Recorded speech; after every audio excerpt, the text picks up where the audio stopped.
Un grand jour, as they say in France. Well, I suppose it is, Mr. Tweedale, if you don't mind solid rain for 3 hours.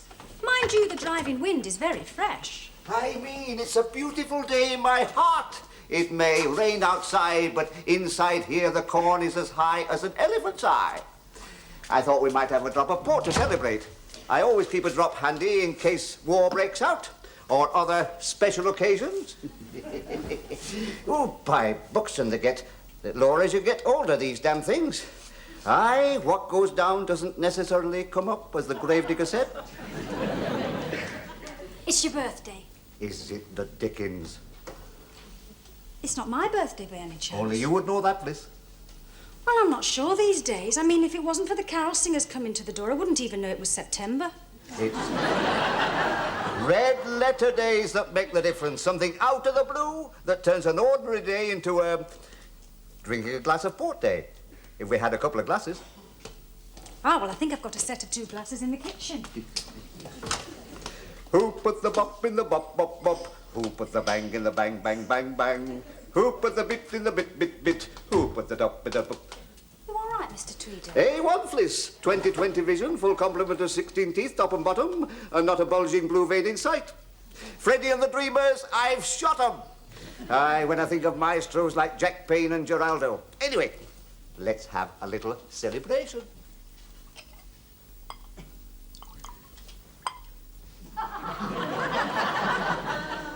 Oh, before I forget, Mr. Tweedale, here's my 12p for our coupon. Have you been on the razzle? Oh, it hasn't turned 9:30 yet, Fliss. We've not had time yet, have we? Had time for what, Mr. Tweedale? Who put the bop in the bop, bop, bop? Who put a check through the door, door, door, door? There you are. Take a look at that. Do more for your eyes than a buffet full of eye drops. Hey. You're holding your cool better than I did. Pay A. Tweedale or order £234.20, not negotiable. Well?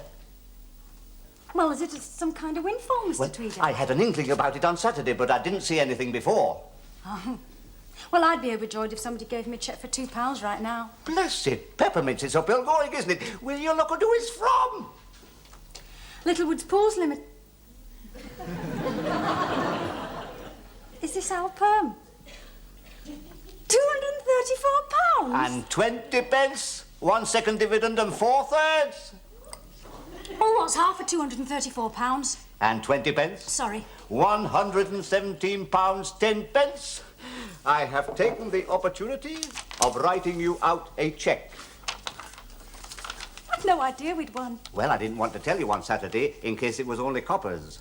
More often than not, doing the pools is like planting acorns and coming up with dandelions. 2 years back, Bethel Rhodes, down at our place, won 8 first dividends. He chucked his job on Monday, booked a stateroom on the promenade deck of the QE2 on Tuesday, and got his cheque for £3.50 on Wednesday. The rest of the week he did a lot of worrying. Chris doesn't know I do the pools, you know. I mean, he always seems to be writing articles about housewives gambling the housekeeping money away.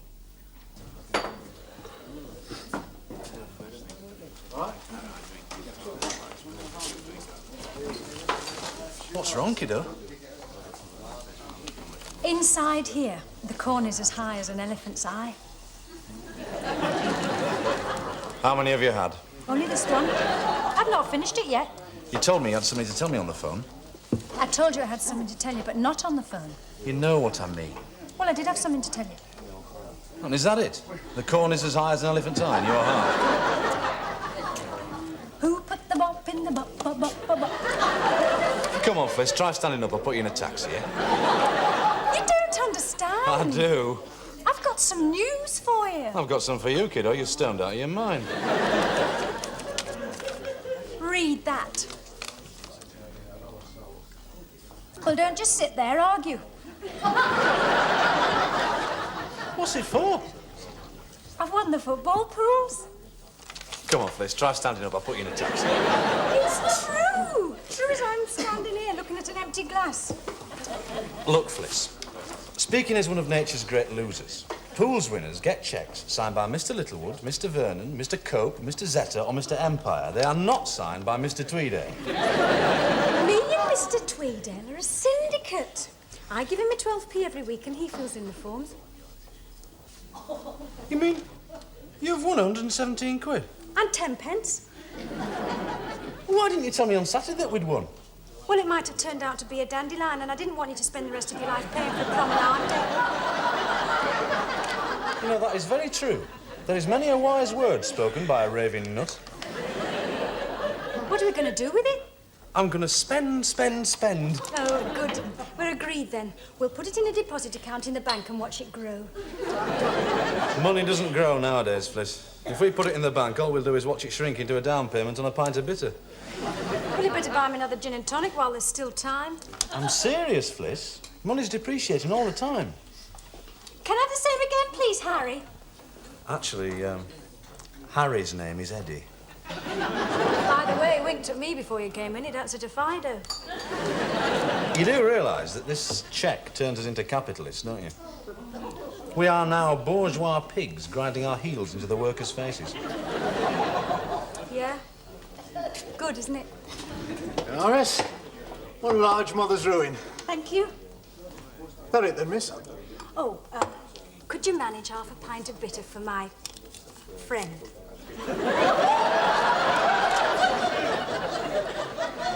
You sure he didn't say lend, lend, lend? Spend. Why? Well, I do have a theory, love. I think Christopher keeps his pound notes in pairs and tries to get them to breed. £100 would buy you a beautiful chair. They make wonderful reclining armchairs these days. Oh, it's a lot of money for a chair. Well, think of those long evenings, lounging back, watching all those programmes on the radio when you get a new battery. I don't think Chris will want to buy a chair.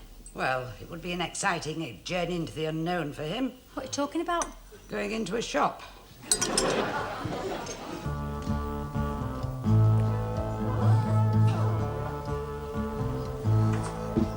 Money, my old buddy, is the root of all evil. Oh, I never heard that one before. Haven't you? It's probably one of mine. Yeah. Got a good turn of phrase. You know, I reckon if you'd gone into journalism, you'd be editing the New Statesman by now. If I'd gone into journalism, mate, I'd be editing the old one by now. Yes, money is the root of all evil. Then again, money is like muck. No use unless it's spread around. They're coming out like bullets, aren't they? Listen, I'm trying to put you onto a good thing here. I know merchant bankers now would be gripping the leather armchairs. What is it? Real gilt edge, this one, mate. A half share in a greyhound.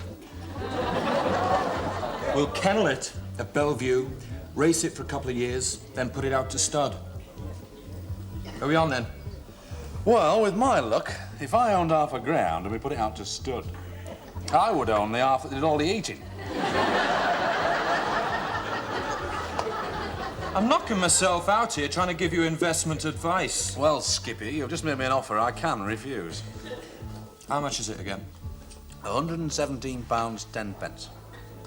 Right. £7 change and still own a unit with a Dolby noise reduction, triple motor, dual capstan and an enclosed loop system. Brand new, still with a little bits of packing straw from the factory. Mind if I ask you something first? 400 quid new, mate. You're getting nearly 300 quid daylight there. Now, listen, what's the definition of a Gentile?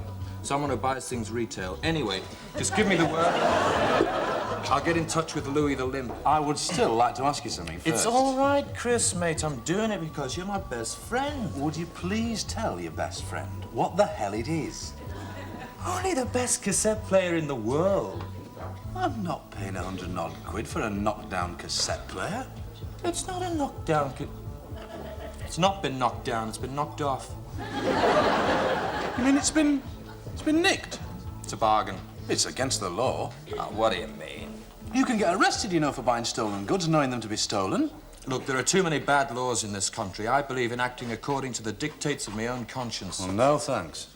Look, I'm trying to give you the benefit of my experience as an investment advisor.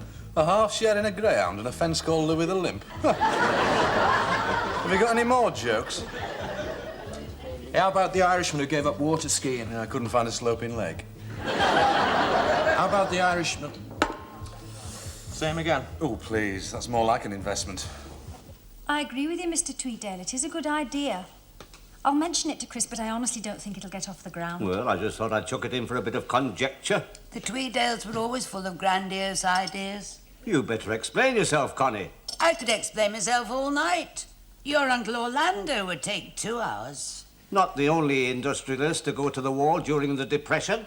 Making tiddlywinks in your auntie's back room doesn't come under the heading of industry.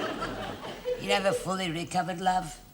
Just fretted away, surrounded by thousands of tiddlywinks. It was a tragic sight towards the end. What's all this got to do with Fliss and me putting the money together and having our house fronts painted? He can't bear to hear the truth, love. Makes him mad as a wet hen. Felicity's already decided what she's going to spend the money on. Not really, Mother. Hi, Chris. You've decided what I'm going to spend it on. She's going to buy a reclining armchair with a footrest. Oh, You're like a sheep's head, Connie, all jaw. Chris. You know, when we woke up this morning, we had no problems.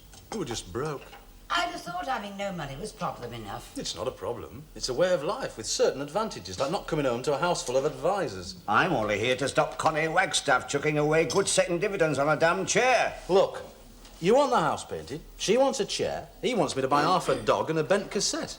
Or a bent cassette. Well, look, it's Fliss's money, her name's on the cheque, and that means that I'm going to decide what we spend it on. Suck it to him, killer. Where are you going to put 100 deck chairs, Felicity? Look, it really does not concern you, Mrs. Wagstaff. Oh, just wondering what you're going to waste it on. Blood and sand. Right, I will tell you what we are going to do. We are going to blow the whole lot on one mad weekend. Blackpool? Why not? Because it's sheer irresponsibility, that's why not. Oh, we didn't have a proper holiday last year, Mother. I mean, 2 hours in Piccadilly Gardens basking in the smell of a hamburger store. Yeah. And the year before that, we stayed at home.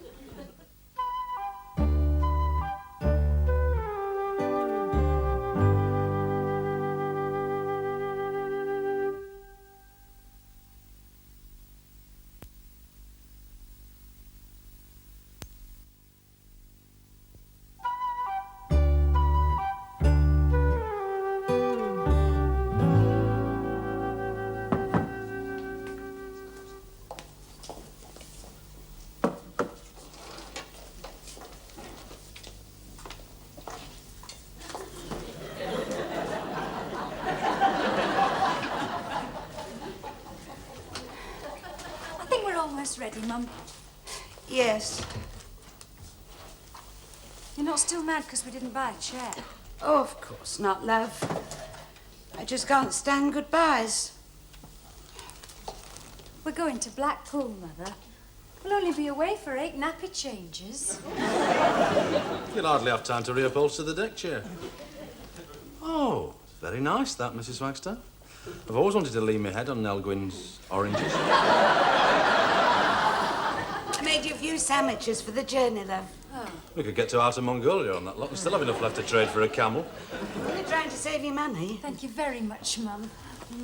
It's a lovely thought. What are they? Crab paste, love. Oh, crab paste, Chris. I reckon if we get through that lot, we'll be walking on the prom sideways. Now, you don't mind looking after the twins for the weekend, do you? Of course not, love.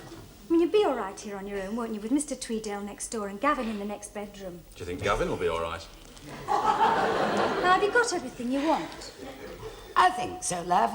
I brought a few hot water bottles, a survival kit and half a dozen candles, in case he's taken the light bulbs out. Hello, young lovers. I'm Mrs. Wagstaff. All packed and forgot our pyjamas, have we? Yep. I hope you haven't forgotten your pyjamas. It can get very cold at night in Blackpool. We have ways of keeping your daughter warm, Mrs. Wagstaff. Aha. What time's the train? 10:05 from Victoria. So. Hey, it was good, all that off-the-cuff stuff, wasn't it? Car keys. Your car keys. Pardon? You can drive, can't you? Of course I can drive. I haven't always been a married man. I used to be a motorist. Right. Well, I'm lending you the car for the weekend. That's very kind of you, mate. Ah, shucks, it ain't nothing. Well, it's definitely above and beyond friendship, but it only does 12 miles to the gallon. What we save on crab paste, we lose on petrol. Oh, I thought I'd better chuck me 3 penn'orth in. That'll just about get us to the end of the street. Petrol's on me, mate. On one condition. That you come back having had the best weekend money and my car can buy. Is that your luggage? It is the best we could find. My toothbrush kept slipping out the string back.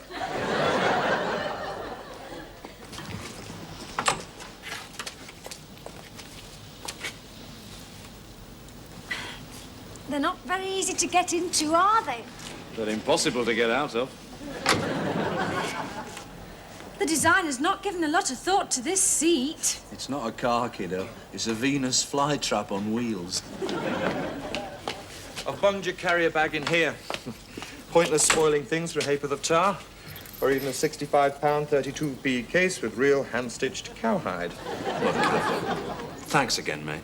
That's all right. Left a couple of my labels on. Hotel de Belle Isle, Tahiti.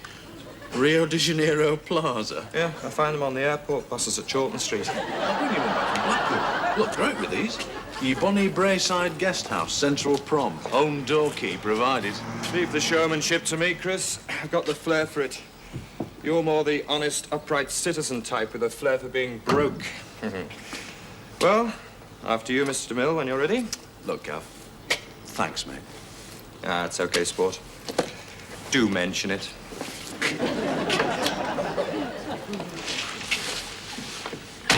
Right now, remember what I said. When it gets up to 70, 75, change to second gear. And if the speeder goes below 50, you're probably in reverse. We're not going until we get at least one smile. That's better.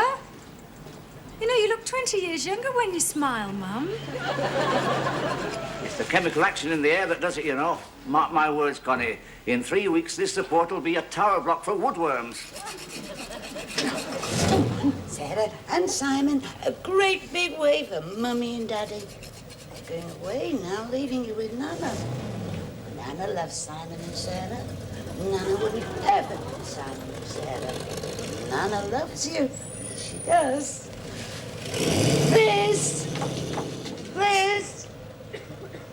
Yes, Mum? Don't forget to write, will you, love?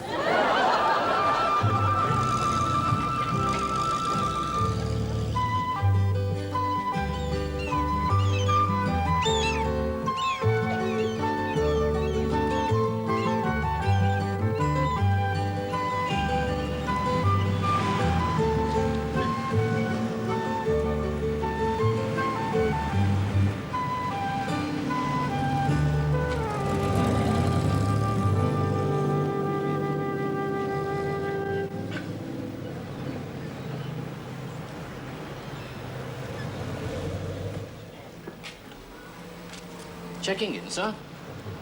Checking into the possibility of checking in. Oh, there's no need to worry about that, sir. I'm sure reception will find a room for you and... My secretary, Miss Goodbody. Right, sir.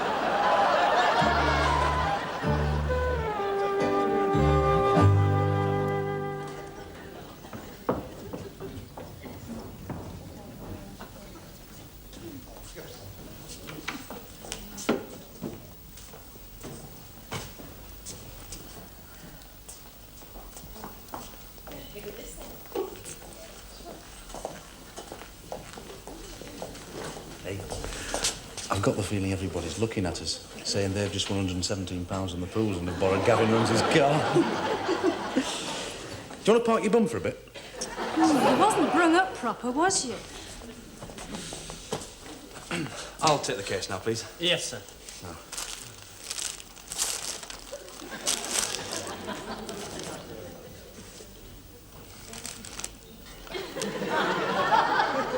It's not Irish, is it? No, sir. It looks English. You just don't see too many of these smaller coins. You know, you're quite right. No sense tucking away collector's items, eh? Right, I will just go and see if they will grant us an audience.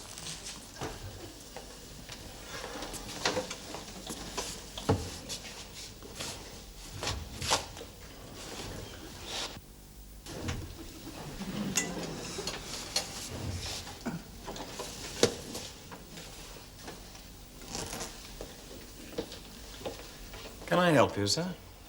Yes. I was just wondering if you happen to have you got the time? The time, sir? Yeah, you know, that thing that's been passing you by outside. 4 minutes past 12, sir? Thank you.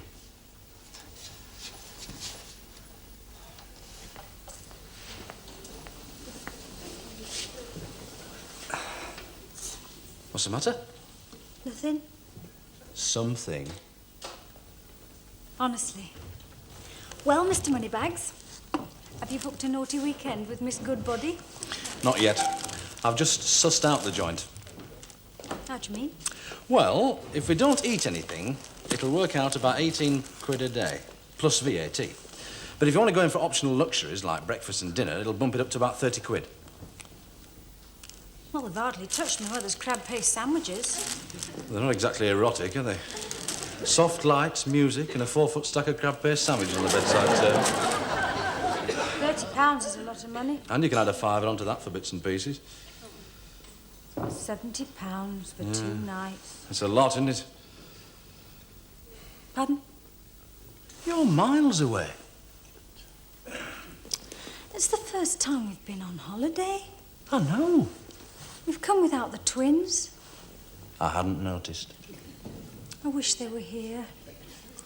With buckets and spades. They've never even seen the sea. All right, I agree. But we're here now. Let's make the best of it, eh?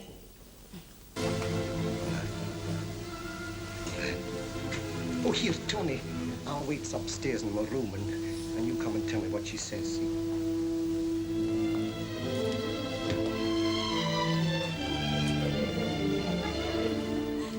You've got a very winning way with you when you want. Your mother used to have wonderful winning ways. Well, she won wonderful me. Coffee? It's only coffee coloured to outwit the revenue men. It's fortified with fire water. 100% proof instant coffee. May I just say, Gavin, before the whiskey starts talking for me, how very magnanimous. Is that right? Magnanimous, yeah.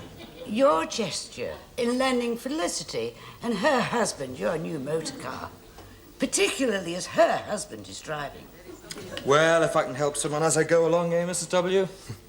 I mean, I do want thanks. I know Chris will tell everyone in the office what a hell of a nice guy old Gav is. I mean, that's what it's about, isn't it? Evening all. What are you doing here? Oh, you know. Pardon? You know. No. No. Well, as soon as we got to Blackpool, I went down with a sudden attack of wishing the twins were with us. And about the same time, I went down with an attack of £30 a day cramps. Yeah, don't think we stayed in Blackpool longer than half an hour. No, we just drove there, then drove straight home again. It's 9:30. Which way did you come? Via Windermere? Ambleside. She goes like a dream, Gav. Thanks for the loan of her, mate. What's left of that full tank of petrol you started off with? Can't be more than a couple of spoonfuls in a prayer. And I've stayed in on a Saturday night. Oh, we didn't think we'd mind that much. Oh, thinking of both of you having a wonderful weekend, it was all a waste of time. Not to mention 24 gallons of petrol. Miss, I thought I saw you coming in. 3 guesses what this is. Too slow. It has all the outward appearance of a football coupon. Talk about luck. Your money problems are over. Oh, hell's bells. We've won again. Have we, Buxton? We've not got one score draw up.